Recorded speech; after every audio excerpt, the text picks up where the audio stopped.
Right, with that, let's go back to stock markets and bring on board our experts this evening. Edelweiss Financial Services Amrish Baliga and Birla Sun Life Mutual Funds A. Bala joins us on the show. Amrish, let me come to you first. We've been discussing markets and we've seen how trade panned out today. You must have gone through the commentary coming in from these global brokerages also. Are you concerned that trade right now seems to be getting quite polarized, and in event of any disappointment from the actual results, that we could be looking in for a bit of a cut on the downside?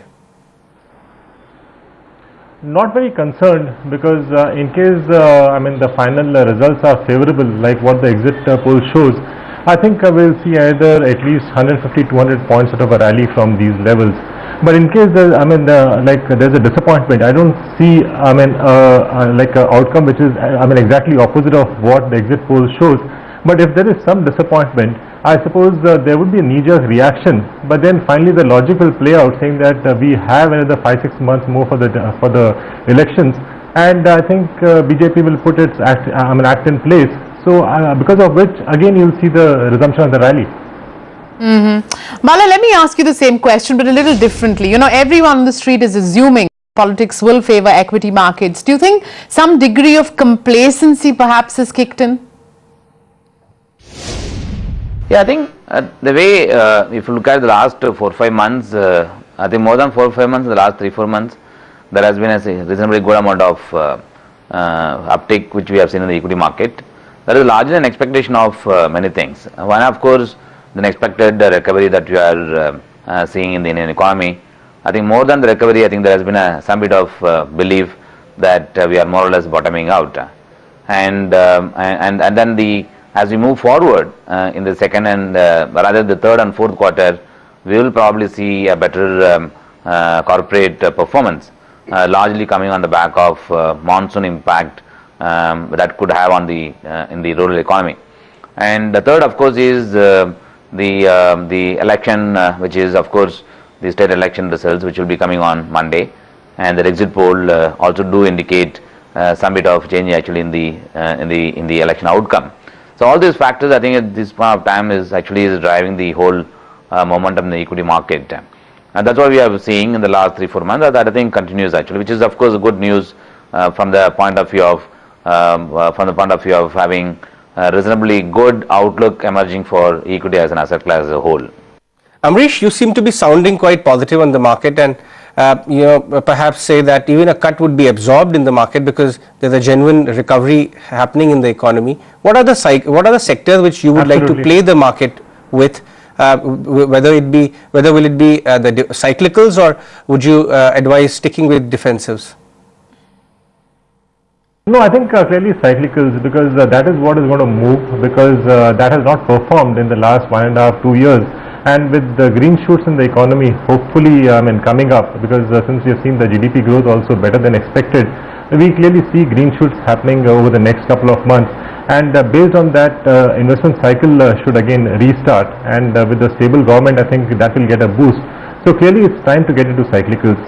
And things like capital goods, automobiles, I think these are the ones which will start moving in addition to metals.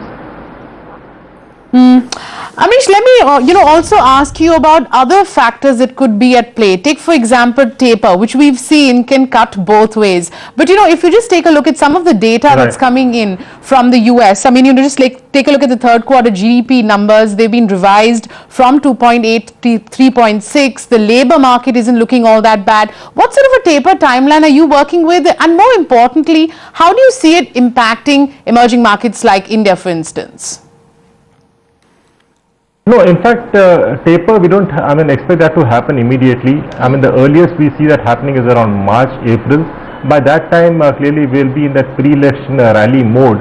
And at that point of time, I don't see taper really affecting the markets majorly. You will have some small correction, because this rally, whatever we'll see up to May, June, will not be a one-way rally. I think we'll clearly see some corrections in between. And that taper would be one of those corrections which we can expect. Bala, let's talk about one factor from the mutual fund industry which worries a lot of market participants, which is the redemption pressure which is going on. Today was no different. They sold off around 700 crores, whereas FIs have been continuously buying. What are you witnessing? Are you witnessing new SIPs coming on board, or are you continuing? You are witnessing redemption pressures? See, I think mutual funds, I would look at it a little differently. While the industry has seen redemptions from the beginning of the year till date, the last 2 months I am seeing actually the investors' confidence to come back to the mutual fund equity schemes is beginning to rise. I generally call it as, I think people are quite receptive. People are believing that yes, they are underweight on equity. At the same time, the confidence actually of putting money in equity is also gradually returning. I would probably say we are at such inflection point where the confidence of putting money in equity is good. At the same time, is actually beginning to reflect in terms of some of these NFOs that is launched by the mutual funds in terms of the collections, which again is the first step towards bringing in large pool of money into the equity mutual fund schemes. I think it's just a beginning.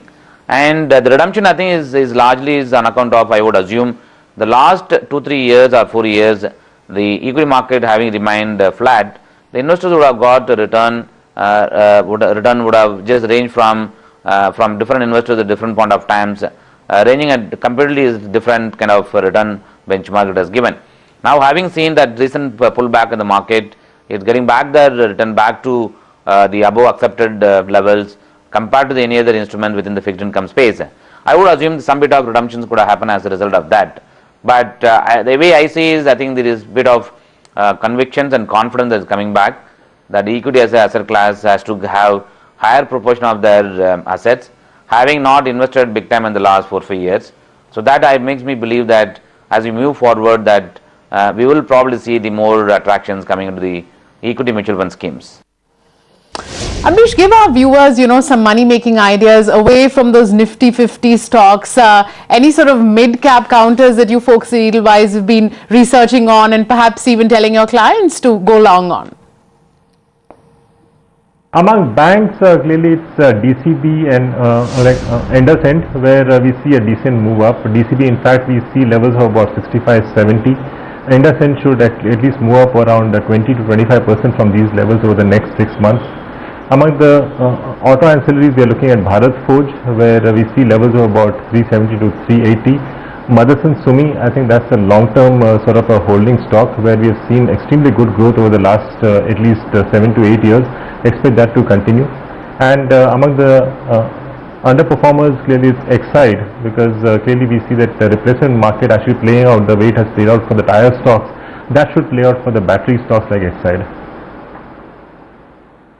All right, Amrish, Bala, thanks a lot for joining us on the show this evening. Let's take a short break, but up ahead, not a great day for pharma stocks. Jubilant Life Sciences and Strides, Arco Labs cracked quite sharply in trade. We'll